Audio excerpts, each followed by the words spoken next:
เข้าใจตรงกันนะนางเอกดังถือเคล็ดไม่พูดเรื่องรักตลอดชีวิตไม่พูดเรื่องแฟนตลอดชีวิต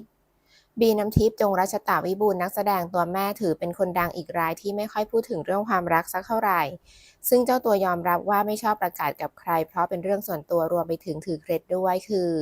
เป็นคนถ้ามีความรักเราจะไม่ค่อยเปิดอยู่แล้วเพราะคิดว่ามันเป็นเรื่องส่วนตัวไม่ได้หมายความว่าเราจะต้องไปประกาศว่าเราคบกับใครอะไรยังไงอีกอย่างถือเคล็ดค่ะ เพราะว่ามีหมอดูมาทักว่า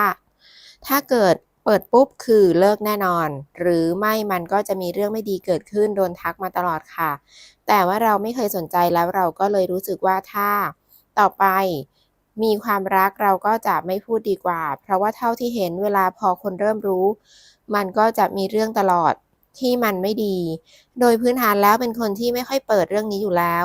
มีก็เงียบดีกว่าค่ะ ก็ถ้ามีแฟนแล้วไปไหนมาไหนกันเราก็ใช้ชีวิตปกติ